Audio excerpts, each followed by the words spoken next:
Hey guys, Ranger here, and welcome back to another reaction interview, and this is to the 14th episode of MLP, which is, of Season 9, which is The Last Laugh. I don't know what happens in this episode, but judging by the title, I'm assuming it could be Pinkie Pie. So let's get the video started. Let's dive in. Start video in 3, 2, 1.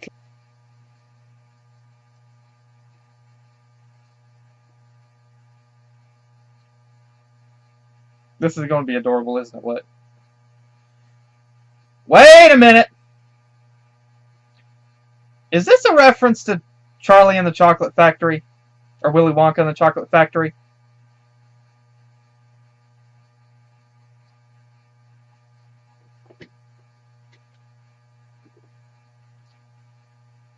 This is a reference to Willy Wonka, isn't it?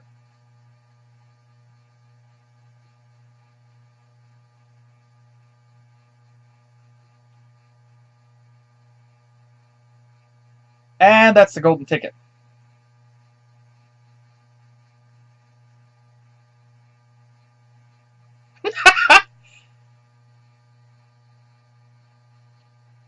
This is so a reference to Willy Wonka, isn't it?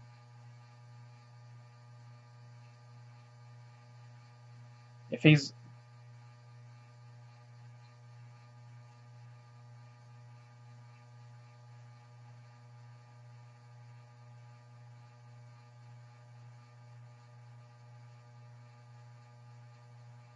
cute.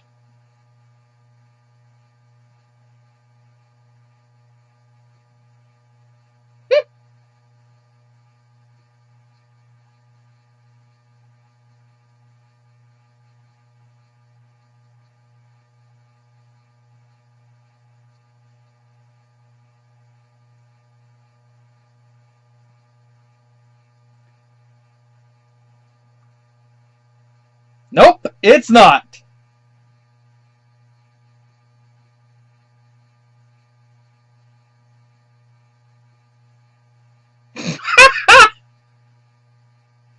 This is a very cute episode.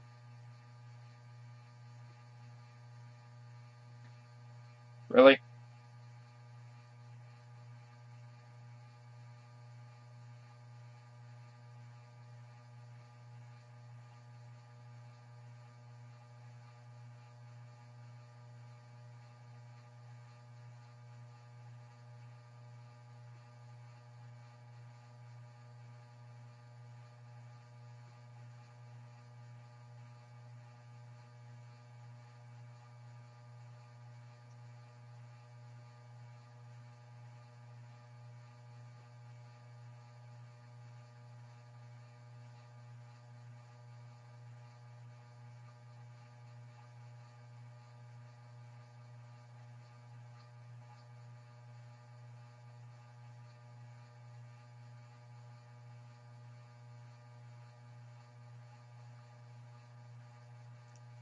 He's gonna be bored out of his skull, isn't he?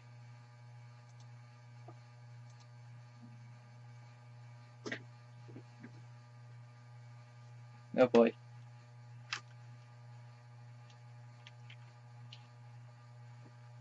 Put it behind a go-kart and you're good.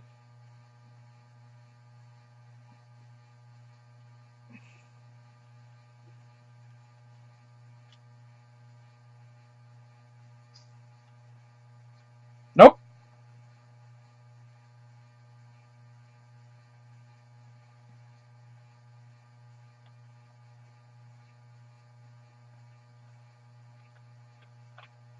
Okay.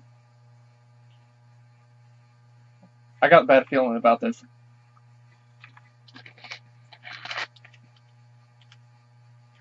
Oh boy.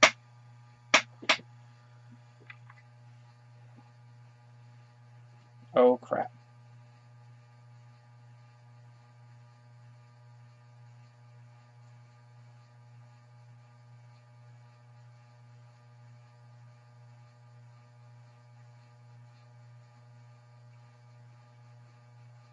Oh boy. Who better to help you get it back than Pinkie?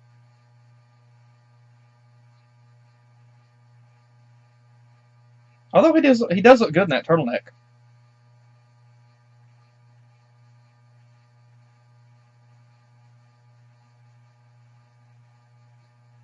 That's actual peanut brittle.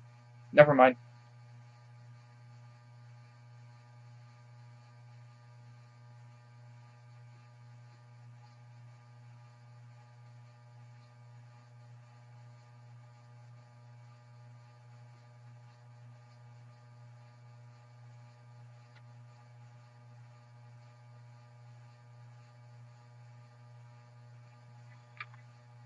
Oh, the last laugh.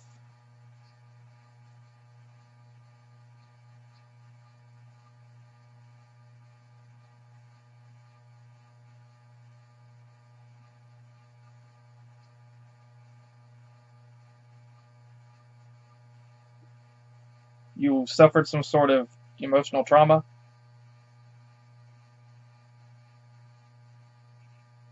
It's a struggle bat from Kingdom Hearts 2.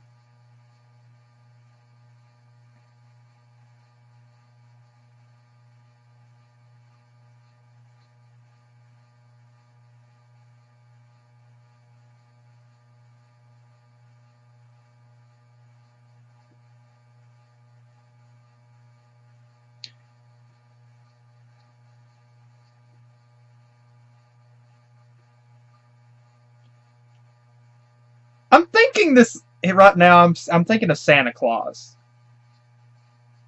You know, I think it's the Rankin Bass. Uh, Santa Claus is coming to town. The origins.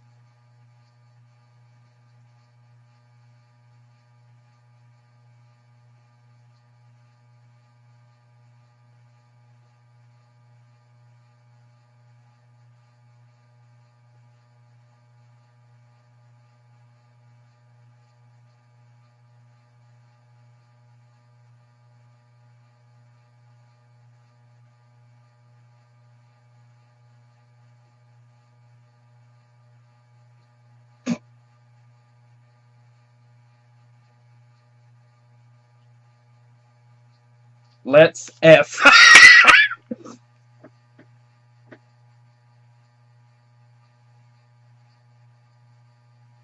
Sorry, I had to do it.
You look like you have constipation.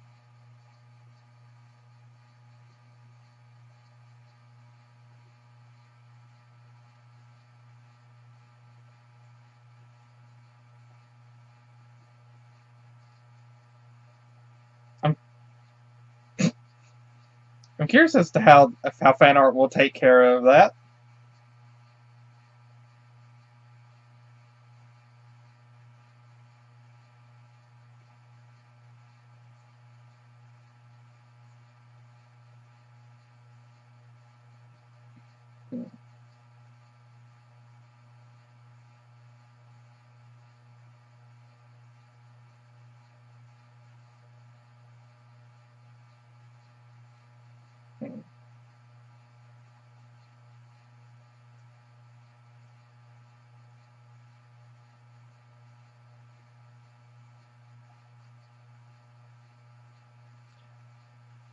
I can see it, but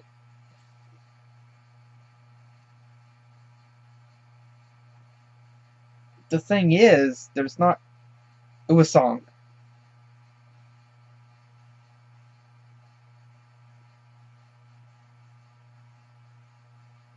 Okay, no song, just a music montage. Okay.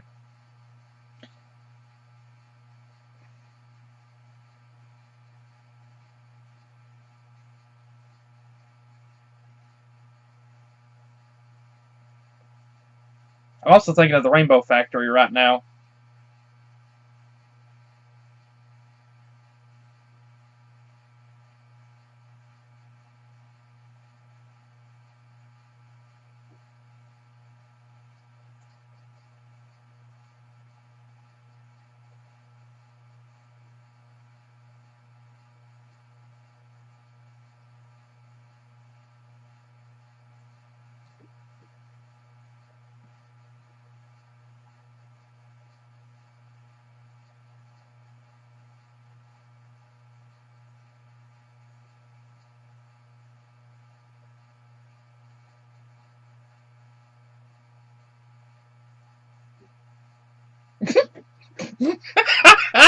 Yeah, you're really showing it there, pal.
We need. Oh, okay.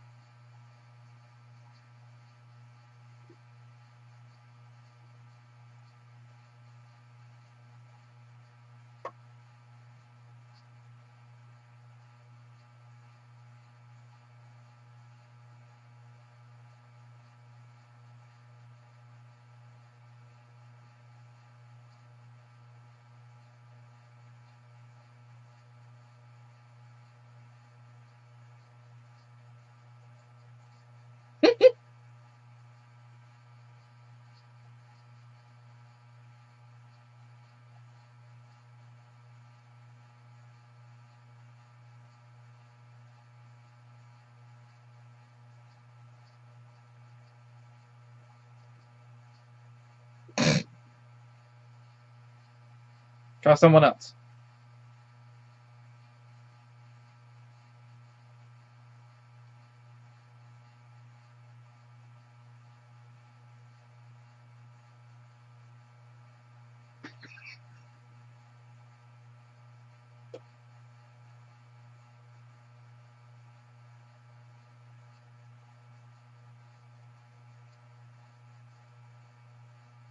A song.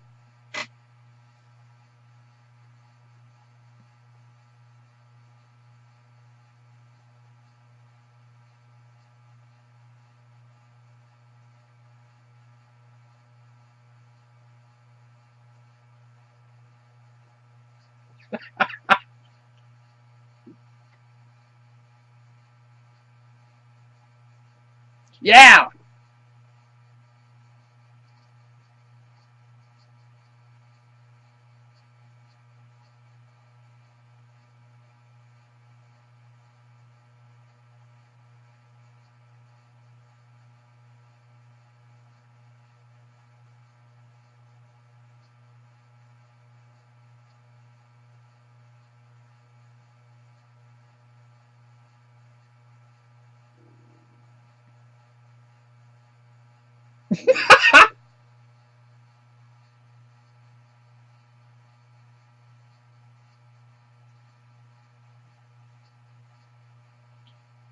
ship it!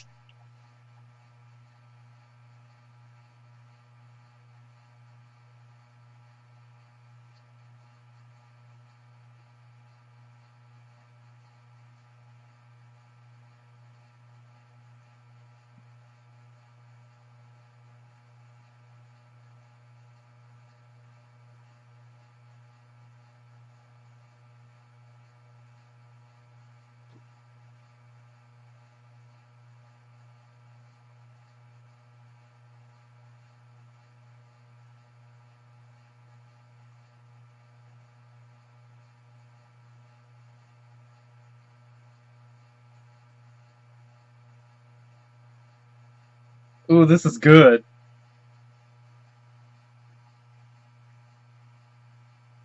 This is my favorite part of the song.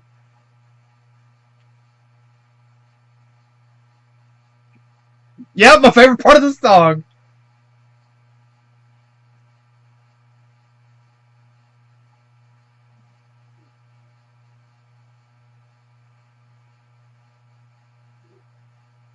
You're laughing! You actually laugh! Oh my gosh! I didn't know you had it in you. Yes! I ship it!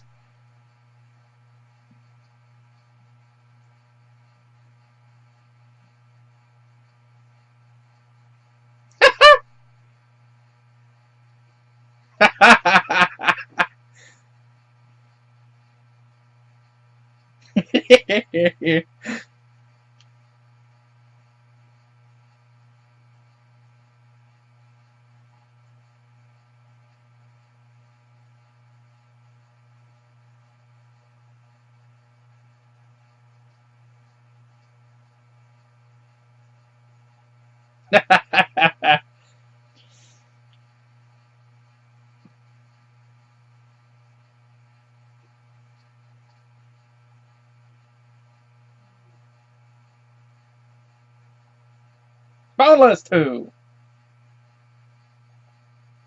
Ah.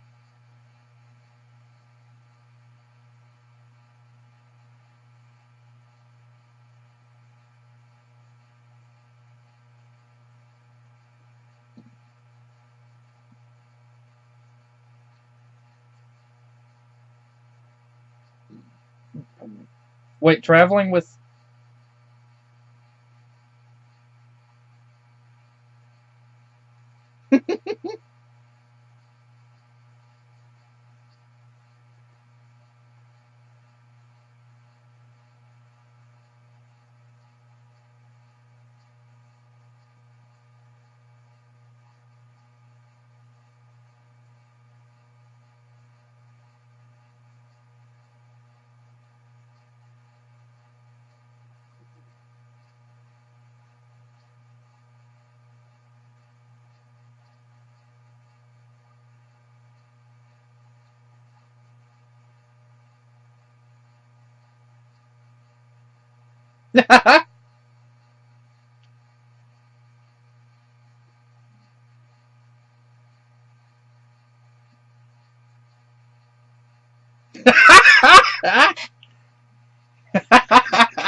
Okay.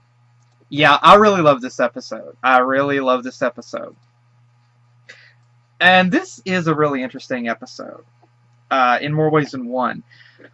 For me personally, I saw a connection between the fandom and what was kind of going on in the show. At least that was me personally.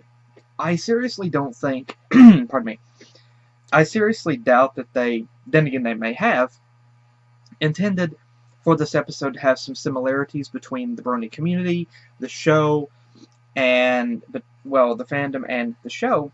I don't know if they directly intended that, but like I said, I sort of felt a similarity in that each of the main six had kind of they started or rather progressed with important roles in their lives, things that they had either goals, desires that they had pursued, or an opportunity that was just presented to them.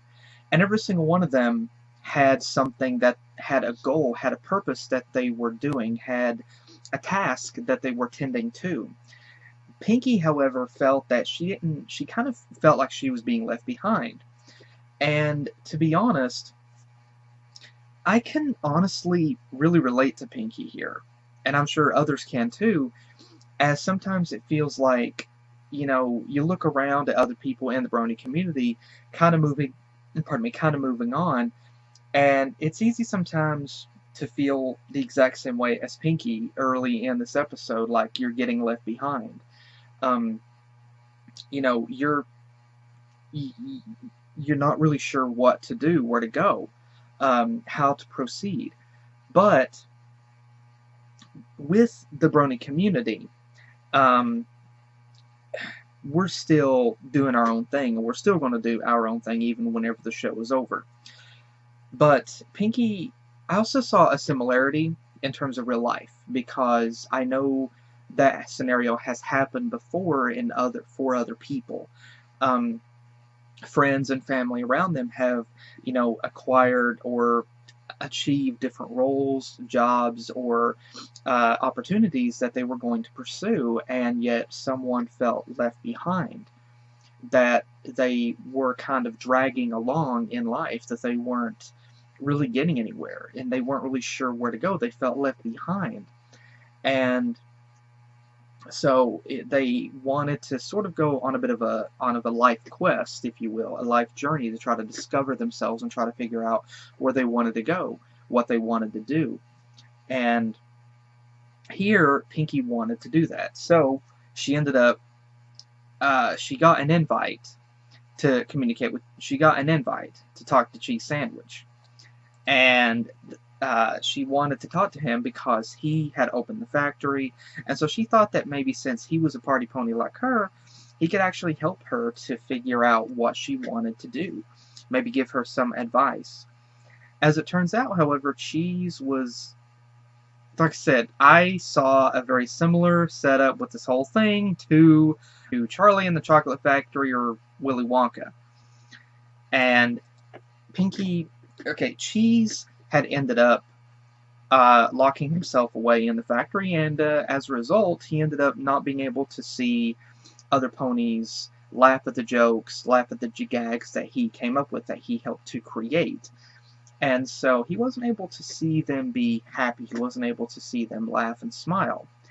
And it felt like, as a result of not being exposed to that, he began to lose his laughter. He began to feel drained. He wasn't himself. And honestly, there's also a similarity. I can also kind of relate to Cheese on this, because this is kind of something like that. You have something that you love, you have a passion that you enjoy, and if you're not able to do that for a while, or if you're not able to act on that or experience that for a while, you begin to get depressed. If I don't get to write, or I don't get to do any YouTube videos in a while, I began to get depressed and angry, because I feel like I'm losing myself, I'm sliding back, I'm letting people down, I'm betraying myself, who I want to be, what I want to do. And so I can honestly relate to Cheese here. And I'm sure other people have as well, with different things that you may enjoy doing. It could be building model kits, it could be painting, it could be music. If you're suddenly find yourself in a situation where you're not able to do that as much as you want, you begin to feel depressed, because something like that makes you happy, it helps to recharge your batteries, it helps to keep you sane. And so Cheese was not able to be around that. And so it began to alter him, and he became depressed. And so he asked Pinky, the one person whom he thought could help him, to try to get his laugh back. And honestly, Pinky was a great representative for this, and a great person to be able to help. This other guy, whose name escapes me, figured out that the one thing that Cheese needed to do was experience that. And Pinky also realized that Cheese needed to be out there experiencing the laughter, seeing the smiles on ponies' faces. And with that, he discovered that that's what he wanted to do. So he went back to being a traveling. So he went back to being a traveling person, a traveling pony here, and put this other guy in charge of running the factory because the other guy really enjoyed it and had more of a knack for it. So, it's a very interesting thing how that all worked out. But honestly, one gimmick that I thought they were going to go with was whenever this other guy offered Pinky the chance to work at the factory. I honestly thought that she was going to accept that position because she wondered what she was going to do in life, and I honestly thought, wait a minute, is this over for Cheese? Like, is he not going to laugh anymore, and now Pinky is going to replace him? But then I thought, no, that's kind of too dark. I really don't see them doing that. And I thought, what if Pinky starts working at the factory, helping to create these gags? But as it turns out, Pinky realized that her purpose was something that she had all along, and that was making ponies laugh, making them smile. Making them laugh and making them smile was her thing. And she already gets to do that. She, like Cheese, she gets to experience it and see other ponies laugh. And that's what makes her happy, is being able to see that, and that's her purpose. That's what she is supposed to do. She boosts morale, she makes ponies happy, she lifts their spirits. And I would say, yeah, that's very, very important because a lot of ponies rely on her. She's not just a party-planning pony of Ponyville, try saying that 3 times fast, but she's also a very crucial character for a lot of ponies in terms of mentality, psychology, overall emotion. She helps to make ponies laugh, makes them smile, like I said, boosts morale. She is there to cheer her friends on. She's the upbeat, the uplifting one that others turn to in a dark situation for something uplifting. And so Pinky is someone, she's a streak of sunshine through a dark cloud on a dark day. That's what Pinky is. And she's there for her friends, and she's there to do what she can to make ponies laugh and smile. That's her goal. That's her life. That's what she loves doing. And it's a very interesting thing for that. And I'm very happy that, Pinky's... You look at all the other characters. Rainbow Dash has a career position. She's a Wonderbolt. Twilight has a sort of, not political. She has a regal position. She's supposed to rule over Equestria. Fluttershy has her animal sanctuary. Rarity has her boutique. And Applejack has the farm. So, yeah, all of these are kind of very big responsibilities. Pinky's is kind of a bit more simplified. It's not a job, it's not a career, but it is a goal, something that she works for, or works toward on a daily basis, which is making ponies laugh and smile. And that's what makes her happy. And whenever we look back at the Party of One episode, we also see that Pinky also relies pretty heavily on the love of her friends, and that's also something that drives her. It's not just making others smile and laugh, but it's also the love of her friends that makes her. And I think it's sort of I could look at it in a psychological aspect and say that it seems to be a bit of a looping thing that is constantly ongoing. Pinky loves to make others smile and laugh. Her friends love her the way that she is. Her friends love her. And Pinky, because of that love, because of that happiness that her friends give her, it makes her happy, and so she's able to give back, and so forth, and so it's just a kind of a looping thing. But Pinky is, honestly, Pinky relies definitely heavily on her friends, on her friends also, because her friends are extremely important to her.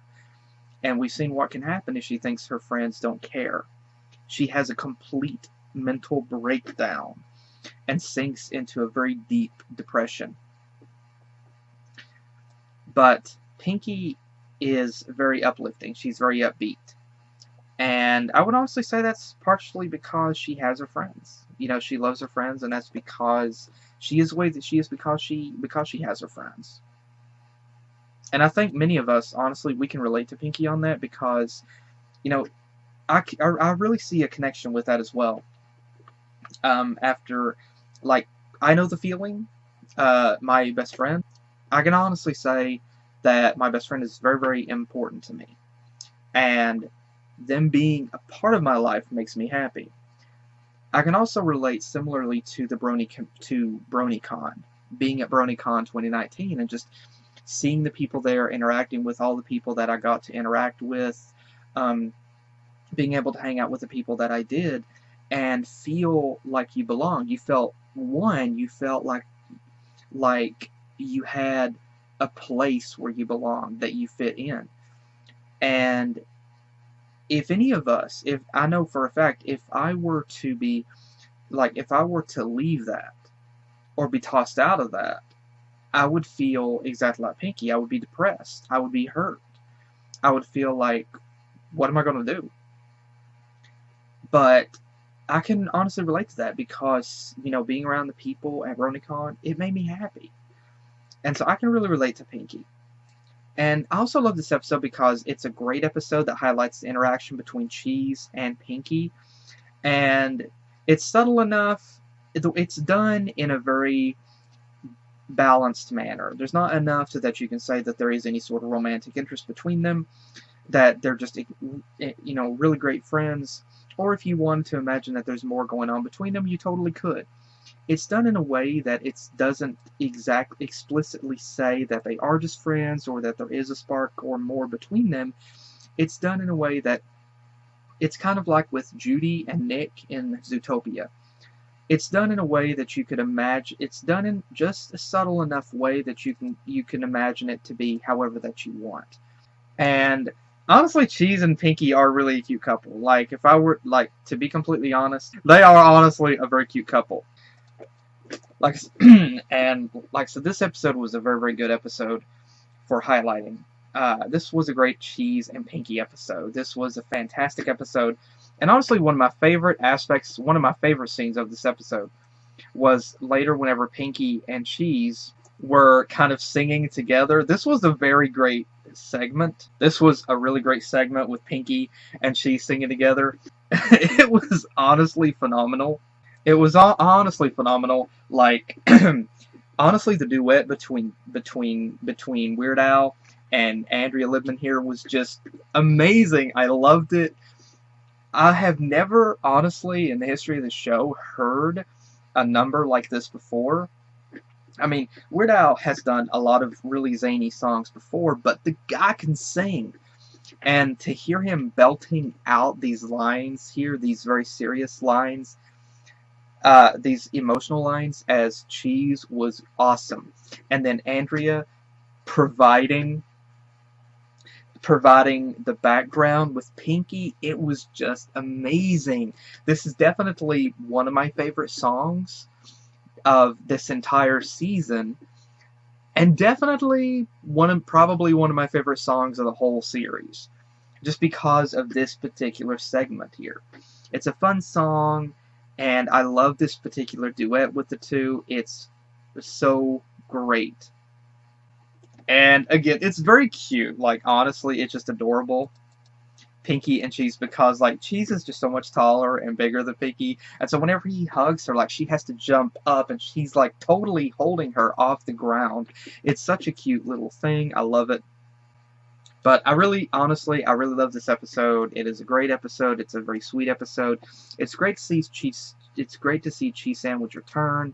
I'd say this was a very great return episode for him, and it was kind of a great send-off episode. It's interesting in how that it played out, because Cheese didn't stay at the factory, and so now he's still going to be a traveling pony, so, you know, it kind of sets it up that you can imagine that, fan fiction writers and artists can imagine that Cheese is still wandering Equestria at this point. And, fan fiction writers will pick up the slack once the show is over with and, like write about Cheese and Pinky's next interactions and what happens between them. I'm really looking forward to being able to hopefully read those as well. But like I said, this was, to me personally, I really love this episode. I think it was a really good return episode for Cheese. It was a very great episode for that, and it was fun to see him return, and it was great to see Pinky kind of be the light of his life in a way, in that she was able to help him. Not just her, but this other guy too. Like, that's the power of friendship. That's the power of friends. They can help lift your spirits and be there for you and remind you of who you are, who you are, who you want to be. And I think this was a very great episode for that. And it was a great send-off for Cheese, so, I'm really glad that Weird Al came back. It was great to see him. It was great to see his character. It was great to hear him again.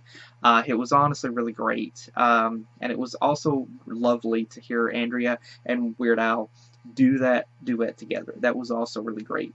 And I really love this episode.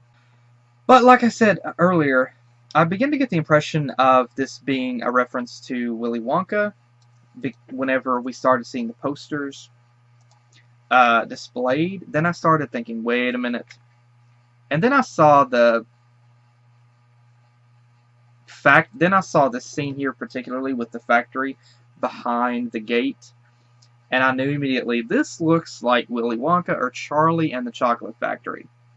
I'm more kind of associated with Charlie and the Chocolate Factory, just because I've seen more of the version with Johnny Depp than the original on TV. I never have watched either of the full things, but I've seen them on TV bits and pieces. That's what I said. This particular ticket that Pinky held out, it's golden color. It's like the golden ticket in Charlie and the Chocolate Factory. And then you have this old factory that just kind of setting off in the distance. And again, this also kind of made me think about a couple of different things. Number one, this made me think of the Rainbow Factory. Second, I do like the atmosphere that they have going here. And third, this also kind of makes me think about Fallout Equestria. Like, this is something Stable Tech would have done. Like, this is the beginning of Fallout Equestria. That's what also came to mind. It was also, I gotta say, like, the little moments with Pinky here whenever she thought this was Cheese. Just her interaction. Crouching like a cat, to a degree. This looks like a nuzzle. And it's so cute that to hug him, she has to stand on her tip hoof. It's very cute. I love it. It's very adorable. And, of course, she's happy to see him. She's hugging him. It's very cute. Like, this is very sweet, even though this isn't actually Cheese. But again, just she's hugging him, and she's happy to stand on her tip hoof to be able to do so. It's so cute. Like I said, this moment whenever Pinky said, "I've got 2 words for you," and I said, "Let's F." Yeah, I put that in there. That'll definitely put a smile on his face, because Pinky wants him to fire his party cannon, yo. And like I said, if you remove the audio from this, if you remove the picture and just play the audio during this scene here, that's what I mean. I'm wondering what the fandom will do with this particular scene here. The stretching sound effect and Pinky grunting, you know where I'm going with this. If you don't, you're too young to be watching this, let me tell you that. Now, I also have to admit, like, I can understand the concept of them trying to understand the science behind jokes, but at the same time, you can't really apply completely science to gags and jokes because, or at least I don't think so. I'm expecting someone to prove me wrong in the comments, but like, I personally don't think that you can apply science to laughter, to gags, because realistically, what may be funny to someone isn't funny to someone else. I know that firsthand. I know that 100% because I have had a dozen people comment and tell me that ask me why was I laughing at a particular scene that they didn't find funny, or why did I find that scene funny, or why do I laugh at everything. I've had a dozen people, okay, dozens of people tell me that, complain, or ask me those questions. Most recently, I had someone ask me, why did I find a scene funny in an MLP YTP? My response was, honestly, I can't explain it. Like, I really can't explain the science or give an explanation as to why. There are just some things that are kind of beyond explanation. I just found it funny. That's the most that I can say. I can't go into detail on it. It tickled my funny bone. I just found it funny. I can't explain why. I don't really know why. That's my sense of humor. And so I can understand them trying to science laughter, but at the same time, it is a lot more complicated than that, because laughter is an emotion, and it's difficult to ascertain what may make one person laugh and someone else not. I mean, make different people laugh. Best thing to do is just to try to understand each person individually, try to figure out what tickles their funny bone, how big a sense of humor do they have, and try to work from there to try to figure out how to make them laugh. I mean, for me, I have a big sense of humor, and so I can laugh at most anything, but there are things that I don't find funny. And there are things that I don't find funny that other people would.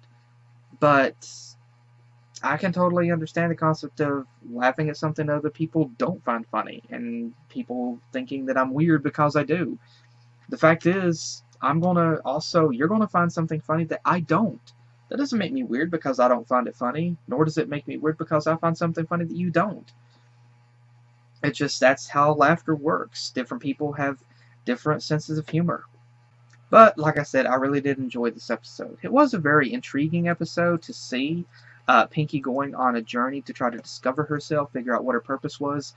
And like I said prior, it's interesting that Pinky felt left out. It's relatable, it's understandable, feeling left out, not just in, personal in your life with people around you, maybe doing different things, but it also feels relatable to the fandom as well.